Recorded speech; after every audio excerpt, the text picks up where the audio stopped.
Welcome back to my channel.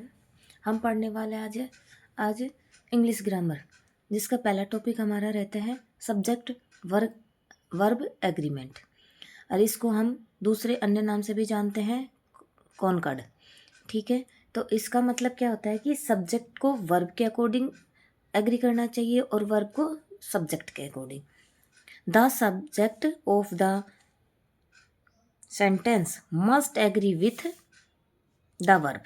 इसका क्या मतलब है कि सब्जेक्ट सेंटेंस में जो सब्जेक्ट दिया होता है वो वर्ब के साथ एग्री करना चाहिए, या जो वर्ब आती है उसके अकॉर्डिंग सब्जेक्ट को एग्री होना चाहिए।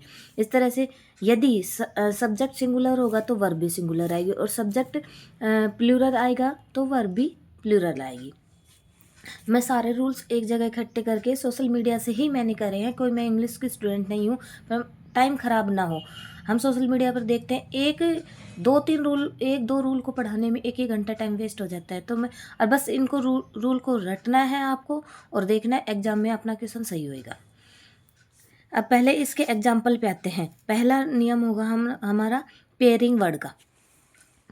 देख, bread and butter are her favourite breakfast, यानी उसका फेवरेट ब्रेकफास्ट क्या है? Bread and butter. ये दोनों एंड से जुड़े हुए हैं। Slow and steady win the race. Horse and carriage is ready for the journey. Rice and curry is my all time favourite. Rice and, मैंने क्या लिख दिया, rise and fall is a common things in life. तो ये example हैं, ये सभी किससे जुड़े हुए हैं? एंड से जुड़े हुए हैं, लेकिन ये सिंगल थॉट को रिप्रेजेंट कर रहे हैं। जैसे ब्रेड एंड बटर हम एक साथ खाते हैं नाश्ते में, ना कि ये अलग अलग बता रहा है, ये एक ही नाश्ते को प्रेजेंट कर रहे हैं। जैसे slow and study, horse and carries, ये हॉर्स और जैसे कि कैरीज, ये गाड़ी होती है ना, तो वो अलग अलग पार्ट नहीं होते, हम गाड़ी को एक ही थॉट के रूप में यूज करें। राइस एंड कैरी एक डिश के रूप में यूज करें, राइस एंड फॉल। इसी तरह हम उतार और चढ़ाव, तो एक सिंगल थॉट को रिप्रेजेंट कर रहे हैं। तो इसके लिए जैसे पेयरिंग, इसको बोलते हैं पेयरिंग वर्ड्स। तो ये कुछ रूल्स हैं, जैसे कि bread and butter, age and experience, rice and curry, hammer and sickle, horse and carriage, crown and glory, coming and going, slow and steady, truth and honesty, rise and fall. ये कुछ group है ये। तो इस तरह से अपने को जैसे ही अपने को एग्जाम में किसी उसमें मिलता है सिंगल थॉट को रिप्रेजेंट करते हैं, तो हम इसके साथ सिंगुलर वर्ब यूज करेंगे। ठीक है, तो ये विंस होएगा। ठीक है, ये देखो, अभी इसमें मैंने एग्जाम्पल तो दे दिया, क्या ये सही है? तो अभी मैंने बताया कि जैसे ब्रेड एंड बटर आर है, तो इसमें आर दिया है, तो ये रॉन्ग हो गया, तो इज आएगा इसकी जगह। और slow and steady wins the race, इसको विंस करें, विन नहीं होके विंस आएगा। हॉर्स एंड कैरीज, तो इज, इसमें ये बिल्कुल सही है। और राइस एंड करी इज, तो ये भी सही होगा, क्योंकि सिंगल थॉट को प्रेजेंट कर रहा है, तो हमने इसके अकॉर्डिंग ही वर्ब लगाई है। राइज एंड फॉल इज ए, तो ये भी सिंगल थॉट को प्रेजेंट का इज। तो इसी तरह हमें एग्जाम्पल मिलेंगे कि आर, या फिर अपने को इसमें ऐसे सब्जेक्ट, तो सब्जेक्ट वर्ब एग्रीमेंट ज़्यादातर हमें क्वेश्चन में क्या मिलेगा कि वर्ब ही रोंग मिलेगी अपने को। ठीक है, दूसरा नेक्स्ट रूल देखते हैं। नेक्स्ट रूल अपना क्या रहेगा कि पहले आर्टिकल होगा, फिर नाउन या प्रोनाउन होगा, फिर एंड से जुड़े होएगा, फिर दूसरा भी आर्टिकल प्रोनाउन, जो दो नाउन होते हैं फर्स्ट और सेकंड समझो, और ये दोनों एंड से जुड़े। अगर फर्स्ट नाउन के आगे आर्टिकल लगा हो या प्रोनाउन लगा हुआ हो, और इसी तरह नाउन सेकंड के आगे भी आर्टिकल और प्रोनाउन का यूज हुआ हो, तो वर्ब क्या आती है? प्लूरल आती है। कहने का तात्पर्य है कि दोनों अलग अलग व्यक्ति होते हैं। अगर फर्स्ट नाउन और सेकंड नाउन के अगर एंड से जुड़े हुए हो, और दूसरी बात इन दोनों के आगे या तो आर्टिकल का यूज हुआ मिले या प्रोनाउन का यूज हुआ मिले, तो हम क्या लगाते हैं? वर्ब प्लूरल यूज करते हैं। इसी प्रकार दूसरा अपना रूल रहेगा आर्टिकल प्रोनाउन। इसमें क्या होगा कि दो नाउन एंड से जुड़े होंगे, लेकिन आर्टिकल पहले वाले के आगे, आर्टिकल या प्रोनाउन पहले वाले के आगे हुआ होगा, तो ये सिंगल पर्सन को व्यक्त करेंगे, जैसे तो वर्ब भी हम सिंगुलर ही लगाएंगे। देखो एग्जाम्पल बताती हूँ आपको। The principal and the chief guest, इसके दो नाउन हो गए, प्रिंसिपल और चीफ गेस्ट। ठीक है, ये कैसे जुड़ रहे हैं? एंड से जुड़ रहे हैं, और एंड से जुड़ रहे हैं, और इनके आगे, इसके भी आगे आर्टिकल लगा हुआ था, और इसके भी आगे आर्टिकल। तो ये दो व्यक्ति हो गए, अलग अलग ना हो गए, तो हम वर्ब कौन सी यूज करेंगे? हैव का यूज करेंगे। ठीक है, my friend and my brother is are waiting for me. देखो अब फिर फ्रेंड्स, फ्रेंड और बॉय, मदर ब्रदर, तो ये दोनों किससे जुड़ रहे हैं? एंड से जुड़ रहे हैं, और दोनों के आगे क्या लगा हुआ है? प्रोनाउन लगा हुआ है। दोनों के आगे लग, तो ये दोनों अलग अलग हो गए, तो हम यूज वर्ब कैसे यूज करेंगे?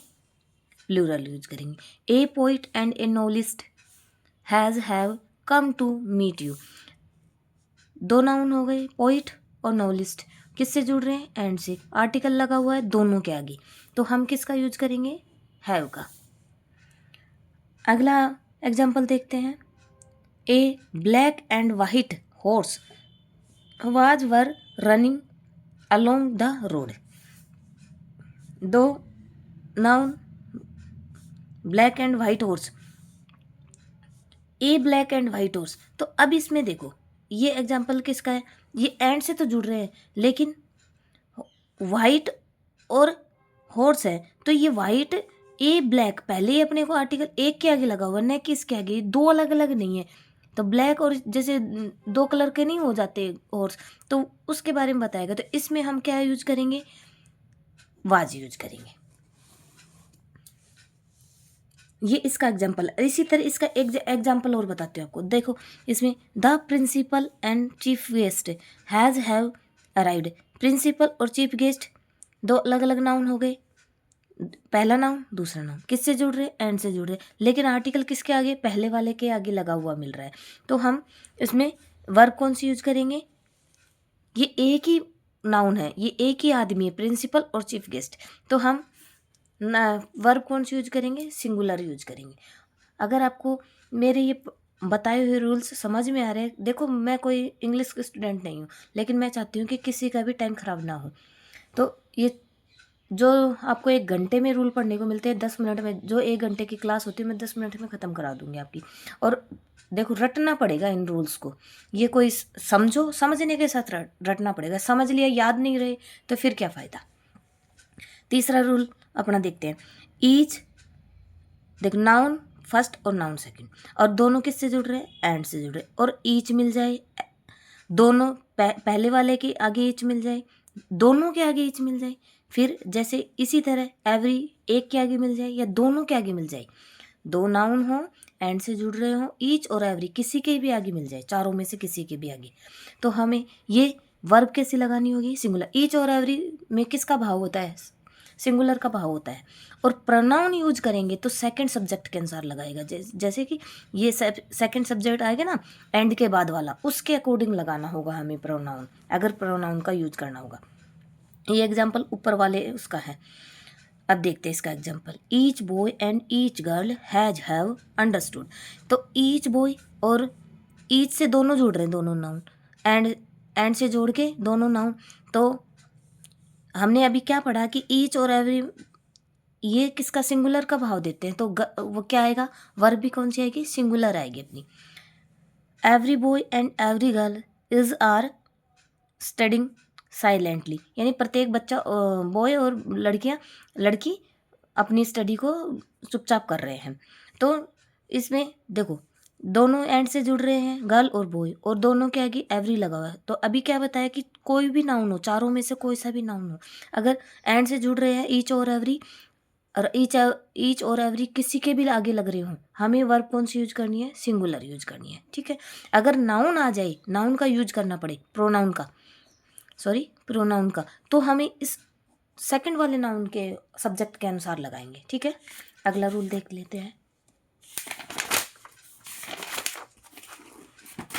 इसी तरह मैं एक एक क्लास करके 2-3 दिन में हो पाती है मेरे से, तो मैं इसी तरह रूल इकट्ठे करके आपको समझा दूंगी। अगर आपको समझ में आता है तो कमेंट करके ज़रूर जाएं, तभी मैं करूँगी। मैं भी कोशिश रूल 5 देखते हैं। अपने को मैनी मिल जाए, एक ग्रेट मैनी मिल जाए, एक गुड मैनी, हमें ध्यान रखना है ये कॉमन वर्ड क्या है इनमें, मैनी। मैनी के साथ एक ग्रेट मैनी मिल जाए या गुड मैनी मिल जाए तो नाउन कैसा होगा, प्लूरल होगा, वर्ब भी प्लूरल आएगी। मैनी हम जानते हैं कि मैनी अपने आप में ही प्लूरल होता है, ठीक है। तो हमें ये ध्यान रखना होगा, मैनी मिल जाए, एक ग्रेट मैनी मिल जाए, एक गुड मैनी मिल जाए तो नाउन कैसा होगा, प्लूरल मिलेगा और वर्ब भी प्लूरल लगाएंगे। इसी प्रकार मैनी ऑफ, एक ग्रेट मैनी ऑफ, एक गुड मैनी ऑफ। अब इसमें कॉमन क्या है, मैनी तो इसमें भी था इसमें, लेकिन इसमें मैनी के साथ क्या लग रहा है, ऑफ लग रहा है, इसमें भी इसमें भी। इसी तरह हमें याद रखना होगा, तो नाउन तो इसमें प्लूरल होगा, प्रोनाउन भी आएगा तो भी प्लूरल ही मिलेगा अपने को, और वर्ब कैसे लगानी होगी अपने को, plural, plural noun plural verb. अब इसमें जैसे प्रोनाउन है ना, तो ऑब्जेक्टिव केस में प्रोनाउन लगेगा और वो भी कैसा लगेगा, प्लूरल नाउन। देखो नाउन ऑब्जेक्टिव केस के मी, अस, यू, हर, ये सारे होते हैं, लेकिन हमें अब पता है दो ही आएंगे, ये अस और दैम, ये सारे सिंगुलर नाउन होते हैं, प्रोनाउन होते हैं, और अस और दैम ये किसको प्रेजेंट करते हैं, प्लूरल, प्लूरल सेंस को प्रेजेंट करते हैं। तो हम ये अगर ना प्रोनाउन आएगा तो हमारे पास कैसा आएगा, अस और दैम आएगा। और वर्ब कैसे यूज करेंगे, अभी हमें क्या समझ में आए, मैनी मिल जाए, मैनी मिल जाए, ग्रेट मैनी मिल जाए, गुड मैनी मिल जाए, फिर मैं इसमें तो हमें इसमें पॉसिबिलिटी सेम टू सेम है ना, नाउन प्लूरल वर्ब भी प्लूरल, इसमें भी नाउन प्लूरल वर्ब भी प्लूरल, पर लेकिन इसमें क्या है कि इसमें ऑफ ऑफ के साथ हमें प्रोनाउन भी मिल सकता है। ऐसा ज़रूरी नहीं कि इसमें हमें नाउन ही मिलेगा, लेकिन ऑफ आएगा तो हमें प्रोनाउन भी मिल सकता है, हमें कन्फ्यूज नहीं होना है। A great many students has pass the exam this year. तो अब मैंने क्या देखा कि ए ग्रेट मैनी, अभी हमने पढ़ा है ए ग्रेट मैनी, मैनी मिला हमें स्टूडेंट्स, अभी हमने क्या, ये भी ध्यान रखना है कि नाउन भी प्लूरल ही होगा हमारा, हैज, फिर वर्ब। अब इसमें देखो हैज अपने को सिंगुलर दे दी तो हमें ध्यान रखना होगा कि हैव लगानी है हमें, प्लूरल वर्ब का यूज करना, पास द एग्ज़ाम दिस ईयर, ठीक है। अब दूसरा रूल देखते हैं, नहीं दूसरा रूल हम नेक्स्ट वीडियो में देखेंगे। अगर आपको पसंद आता है तो लाइक शेयर सब्सक्राइब जरूर करें और कमेंट करके जरूर जाए। इसी प्रकार में 3-4 दिन में आपकी पूरी ग्रामर हो जाएगी हमारी। इसके 3 या 4 वीडियो इसके बनेंगे, इसी तरह में एक दिन में कंप्लीट करवा दूंगी एक टॉपिक। पसंद आता है लाइक शेयर सब्सक्राइब जरूर करें। Thank you.